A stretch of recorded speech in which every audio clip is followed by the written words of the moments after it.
주님은 오병이어와 칠병이어의 역사를 이 땅에 일으키셨습니다. 사람들에게 주님께서 육적으로나 영적으로나 생명의 떡 되심을 만방에 알리신 거예요. 그런데 바리새인은 그런 주님을 거부했어요. 거부하는 자에게는 주님은 아무 일도 안 일으키셨어요.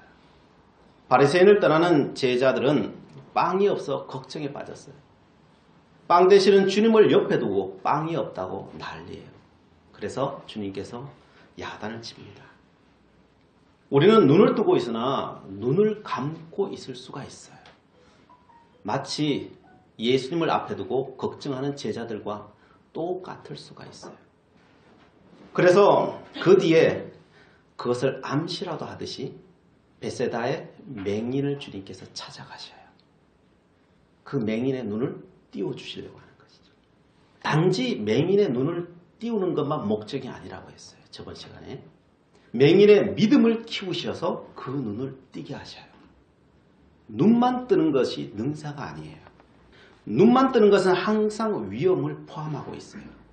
그래서 하나님께서는 눈만 뜨는 것이 아니라 믿음을 다해 주셔서 눈을 뜨고 믿음으로 이 땅을 살아갈 수 있는 사람을 만드시는 게 목적이었고 그렇게 하셨어요. 믿음은 고백이에요. 주님은 그 맹인에게 고백을 할 수 있도록 기회를 주시는 거예요. 그래서 믿음은 고백이에요. 주님은 우리의 입에서 나오는 고백을 통하여 하나님의 역사를 일으키시길 원해요. 하나님은 언제나 우리의 고백을 받기를 원하셔요. 그 고백을 통하여 세상을 변화시키기를 원하셔요. 그래서 믿음이 고백이고요. 고백이 믿음이에요. 그래서 평소에 내가 무슨 말을 하느냐가 굉장히 중요해요. 그 말이 내 고백이기 때문에 그래요. 믿음의 말을 하면요. 믿음의 인생이 내게 와요. 그러나 의심의 말을 하면 의심이 내게 다가와요. 그리고 그 일이 이루어져 버려요. 그게 고백이라고 하는 거예요. 오늘 본문의 내용은 무엇입니까? 베드로의 신앙 고백이에요. 참 아이러니하잖아요. 지금 본문이 쭉 이어지는데 그냥 뚝뚝뚝 떨어지는 게 아니라 모든 사건들이 체인으로 연결되어 있는 것처럼 딱딱딱딱 연결되어 가고 있다는 것을 느껴지지 않으셔요? 지금 마가복음의 마가는요. 지금 그것을 지금 쭉 이야기하고 있는 거예요. 이 땅에 주님께서 역사를 일으키시면서 쭉 우리에게 말하고 있는 거예요. 그 삶을 통해서 말씀하고 있는 것입니다.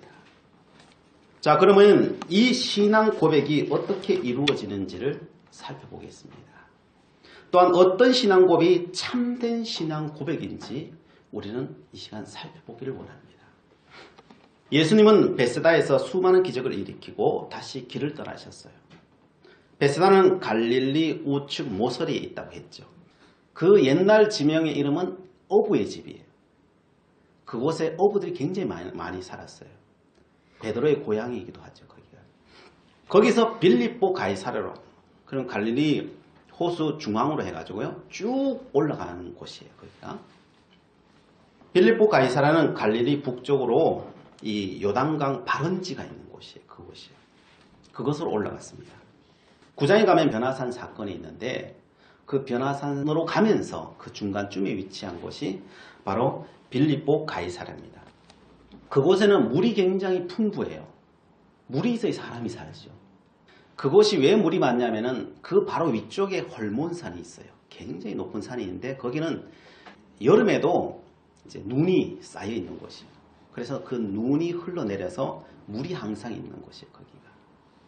그래서 로마 황제 아우구스투스가 헤롯 왕에게 그 도시를 줬어요. 선물로 준 거예요. 헤롯이 통치하면서 그 땅이 비약적으로 발전해요. 그것을 헤롯이 죽자 그의 아들 빌립에게 준 거예요. 그 빌립이 이제 그 도시를 다스리게 되는 거죠. 로마 황제 이름이 가이사거든요. 아우구스투스의 황제 이름을 지칭할 때 가이사라고 이렇게 지칭해요. 그러다 보니 그 도시가 선물 받은 것이니까 가이사의 것이니까요. 가이사라고 짓는 거예요. 그리고 자기의 이름 빌립이라고 하는 이름을 지어서 빌립보 가이사랴인 거예요. 그 땅이. 도시의 이름은 왕의 이름으로 지을 만큼 왕의 명예가 총집합된 도시예요. 자기 이름 걸린 도시니까요.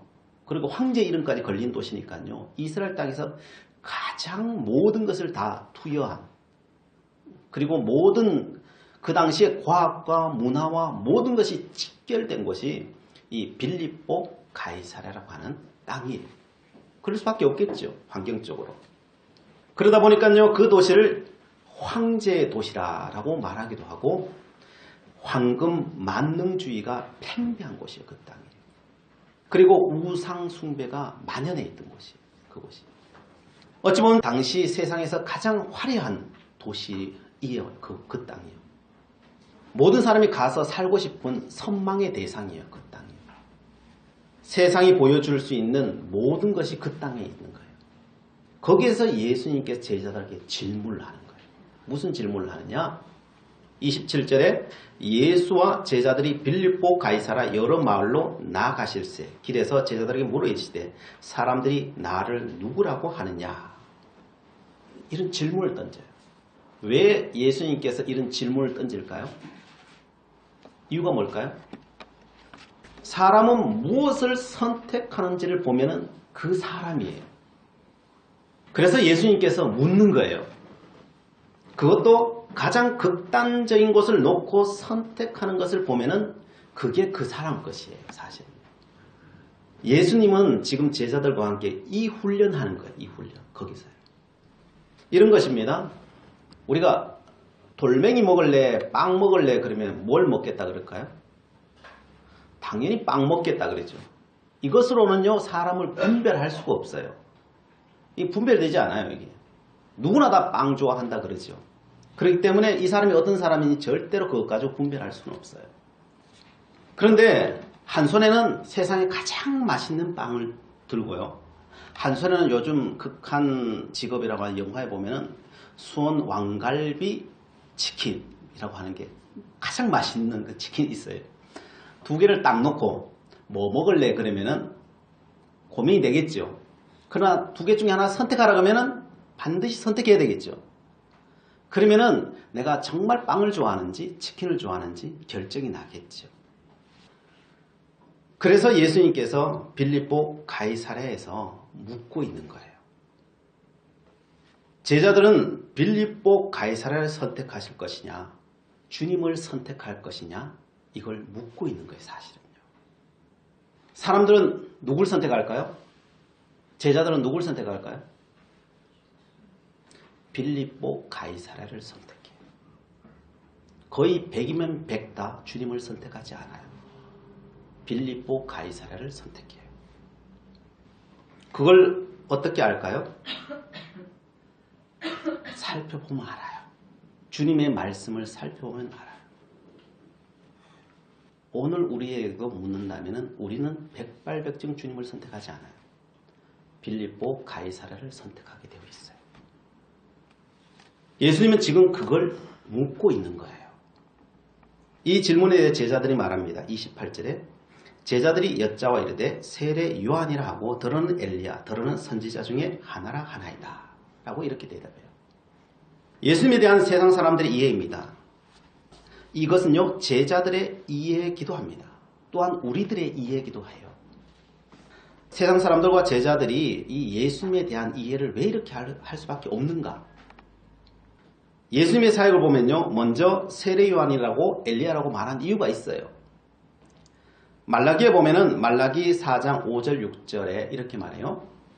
보라 여호와의 크고 두려운 날이 이르기 전에 내가 선지자 엘리야를 너희에게 보내리니 그가 아버지의 마음을 자녀에게로 돌이키게 하고 자녀들의 마음을 그들의 아버지에게로 돌이키게 하리라. 돌이키지 아니하면 두렵건대 내가 와서 저주로 그 땅을 칠까 하노라 하시니라. 장차 심판할 날은 온다는 거예요. 그 날은 크고 두려운 날이라는 거예요. 그 크고 두려운 날이 오기 전에 엘리야가 온다는 거예요. 그런데 그 엘리야는 사실 이 말씀이 있기 전 900년 전에 죽었어요. 그러면 어찌 엘리야가 다시 올 수 있겠어요? 환상하는 것도 아니고. 여기서 엘리야는 역사적으로 보면 세례 요한이라는 걸 알 수 있어요. 마태복음 11장 12절부터 14절에 이렇게 되어 있어요.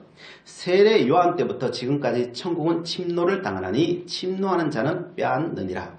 모든 선지자와 율법이 예언한 것은 요한까지니 만일 너희가 즐겨받을진대 오리라 한 엘리야가 곧 이 사람이니라.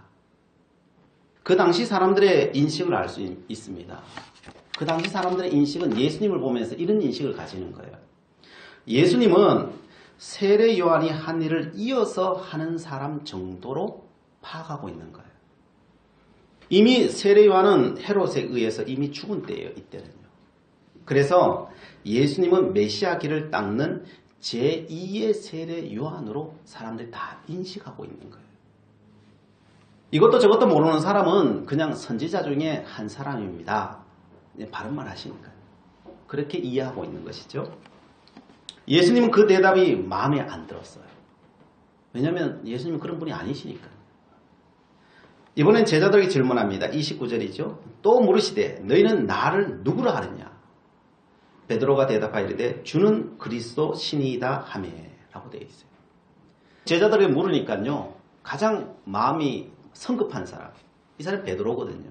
그러니까 항상 제일 먼저 대답하고 제일 먼저 움직이는 게 이 베드로죠. 그 베드로가 그렇게 가장 예수님 앞에 가장 완벽한 대답을 하죠. 자, 그러면 여기서 생각해 보아야 될 게 한 가지 있어요. 가장 완벽한 고백을 했는데 베드로가 얼마 있지 않아서 예수님께 야단을 맞아요. 그냥 그 자리에서. 33절이죠.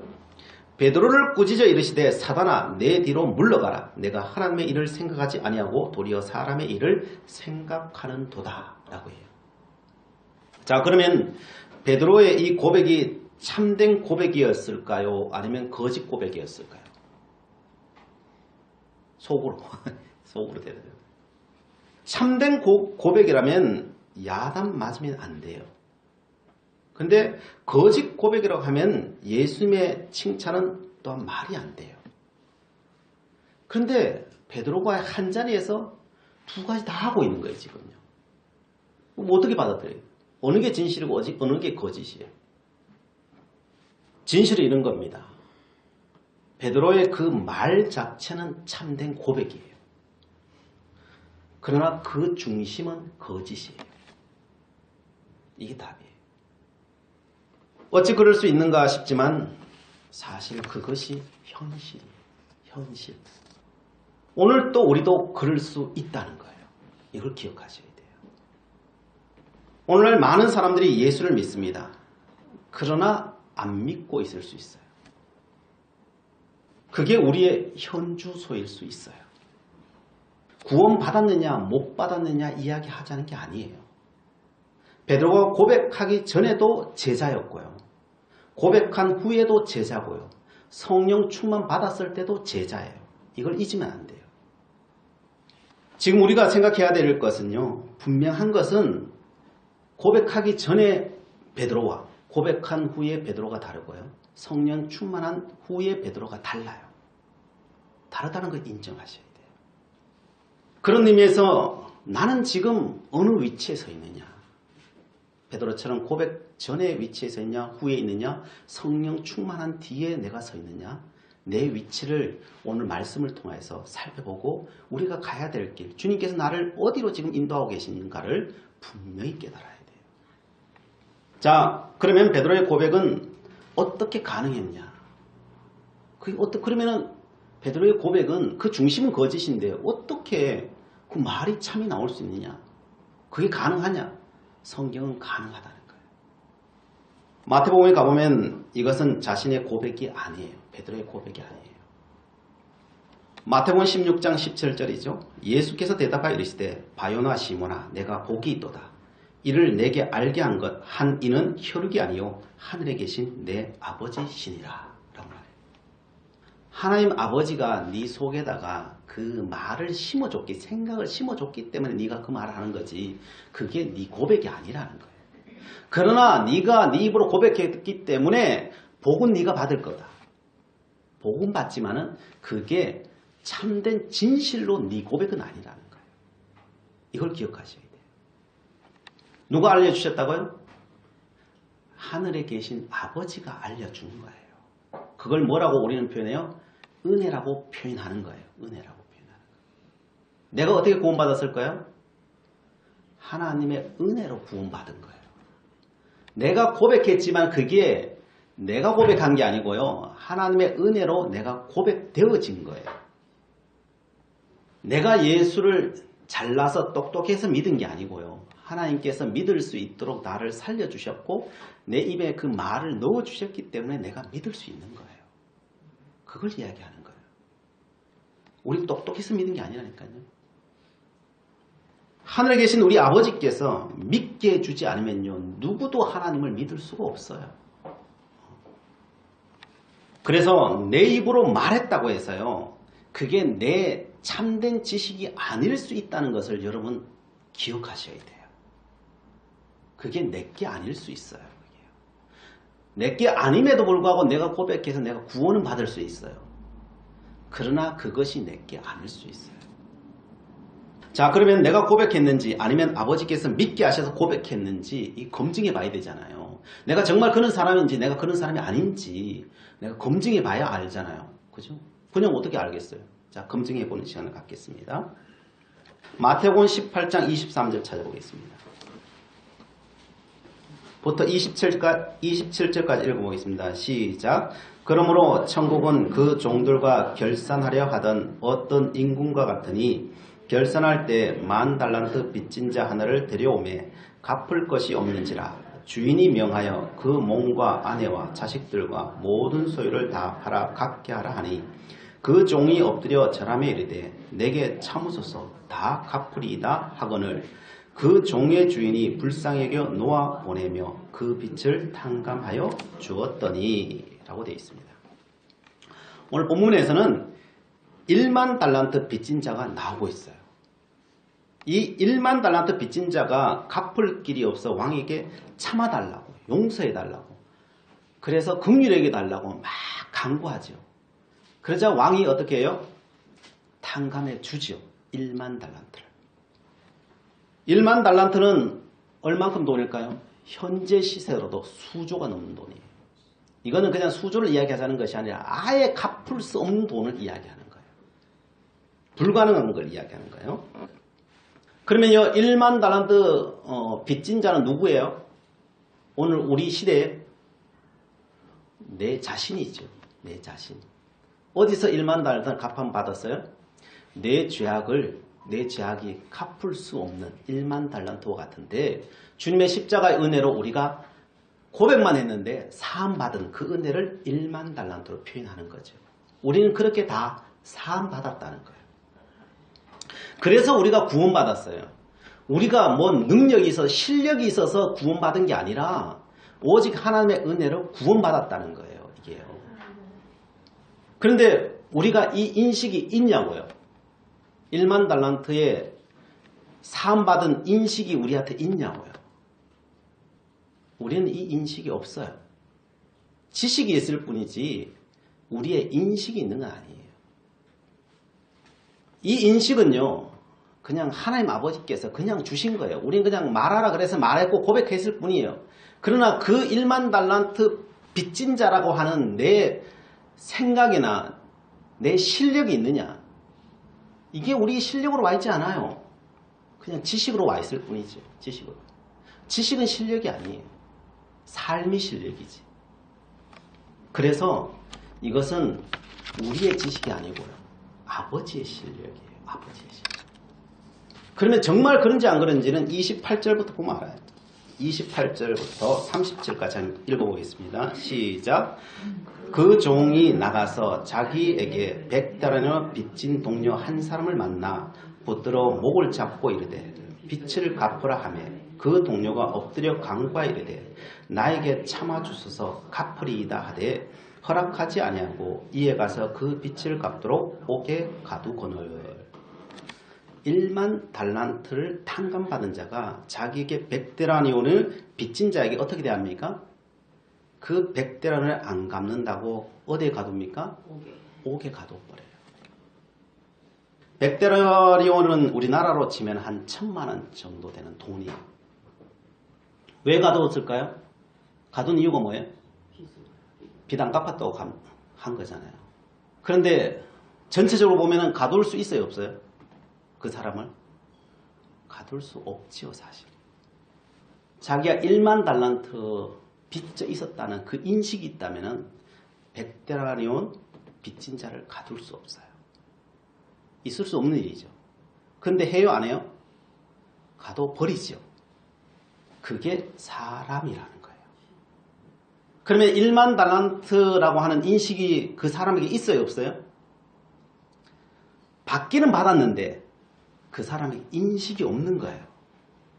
실력이 없는 거예요, 한마디로. 실력이 없는 거예요. 살아낼 만한 실력이 없는 거예요. 그거는 그냥 지식일 뿐이에요. 지식일 뿐이에요. 하나님의 은혜로 우리는 구원을 받았지만은 그 구원함이 나의 실력으로 아직 와 있지 않은 거예요. 이게. 그것이 지금 베드로의 상태예요. 그게 베드로의 상태예요. 베드로는 주는 그리스도 신이다라고 고백은 하였지만 믿는다는 것이 100데나리온 빚진 자의 고난을 짊어진다는 것을 모르고 있는 거예요. 이게 모르는 거예요. 어떻게 모를까요? 31절 한번 읽어보겠습니다. 다시 이제 마가복음으로 넘어왔어요. 마가복음으로 31절에 인자가 많은 고난을 받고 장로들과 대제사장들과 서기관들에게 버림받아 죽임을 당하고 사흘 만에 살아나야 할 것을 비로소 그들에게 가르치시되 라고 되어 있어요. 예수님께서 말씀하십니다. 주는 그리스도 신이다 라고 하는 말을 한다는 것은 그 고백을 한다는 것은 고난을 받아 죽고 다시 그리스도 안에서 살아나는 것이라는 것을 지금 가르치고 있는 거예요. 그 고백을 한다는 것은 나도 십자가 달려 죽겠습니다. 그 말을 하는 거예요. 그 고백을 하면서 사는 거예요. 이게 진리라는 거예요. 이게 진리라는 거예요. 그런데 거기에 대한 베드로의 반응은 어떻습니까? 베드로의 반응 32절 보십시오. 드러내놓고 이 말씀을 하시니 베드로가 예수를 붙들고 항변하며 라고 되어 있어요. 베드로는 예수님 말씀에 지금 거칠게 항의하고 있는 거예요. 절대 주님 그러면 안 됩니다. 그러는 거예요. 절대 그러면 안 된다는 거예요. 예수 믿으면 고난이 없어야지. 예수 믿으면 축복받아야지. 잘 돼야지. 뭔 고난입니까? 내가 지금 그 고난 받자고 내 예수님 따라옵니까? 이 나라 민족의 통일이 이루어져야 되고 우리가 세상의 최고가 되어야 되고 이거 하자고 내가 예수님 따르는 거지. 내가 고난 받자고 내가 주님 따릅니까? 절대 그런 일은 없을 겁니다. 그럴 수 없습니다. 그런 인간이 있다면 옥에 가둬야 됩니다. 그 이야기하고 있는 거예요. 옥에 가둬야 됩니다. 이 생각이 어디에서 온 생각이라고요? 33절에 다시 한번 읽어보겠습니다. 시작. 예수께서 돌이키사 제자들을 보시며 베드로를 꾸짖어 이르시되 사단아 내 뒤로 물러가라. 내가 하나님의 일을 생각하지 아니하고 도리어 사람의 일을 생각하는도다 하시고. 누구의 생각이라고요? 이 생각이요? 사단의 생각이라는 거예요. 사단의 생각이라는 거예요. 우리 머리 안에는요 2가지 생각이 있다는 거예요. 하나는 하나님의 생각이 있고요. 우리 믿는 자에게 하나님의 생각이 있고요. 우리 안에는 사람의 일을 생각하는 생각이 있는 거예요. 요 사람의 일이라는 건 요거 사단의 생각이에요. 사단의 생각. 이 둘이 요 생각이 우리 머릿속에 있다는 거예요. 요걸 선택하는 걸 누가 선택하느냐? 우리가 선택하는 거예요. 근데 다 누구의 생각을 선택할까요? 사람은 사단의 생각을 다 선택해요. 거의 백발백중 사단의 생각을 선택해요. 우리는 하나님의 생각을 선택하지 않아요.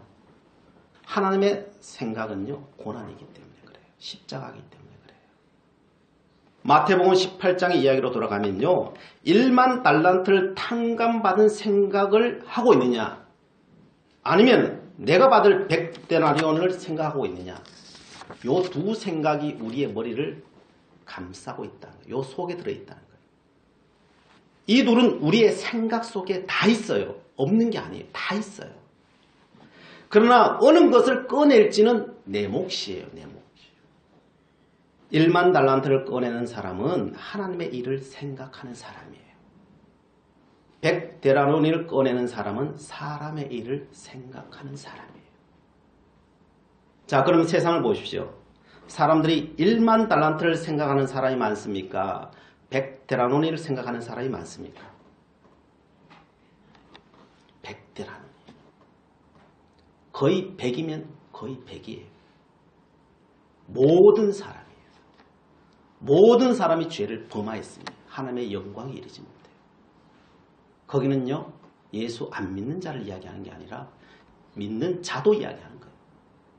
똑같아요. 50보 100보일 뿐이에요.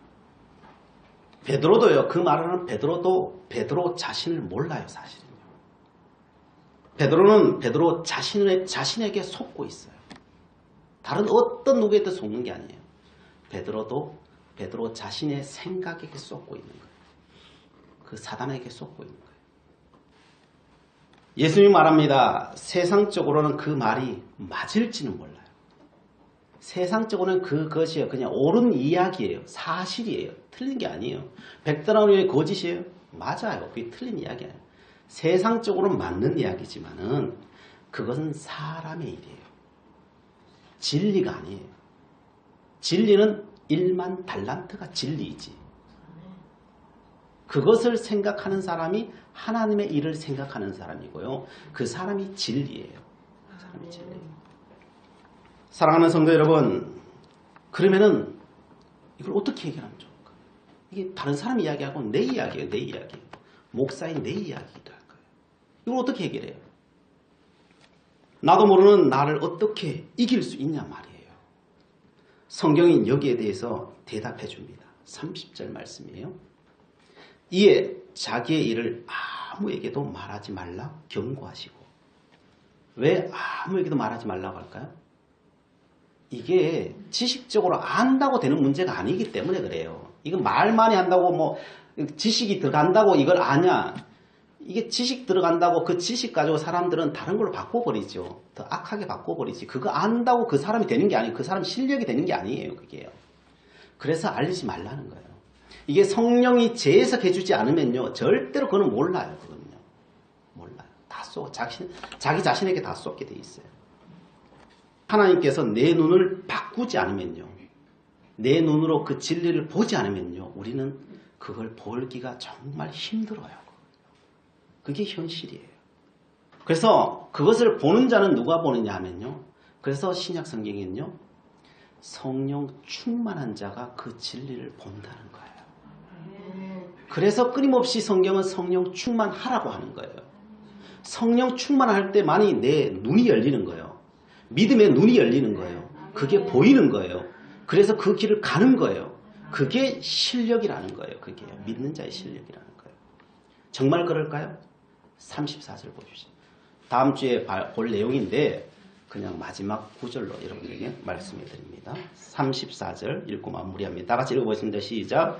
무리와 제자들을 불러 이르되 누구든지 나를 따라오려거든 자기를 부인하고 자기 십자가를 지고 나를 따를 것이니라. 아멘.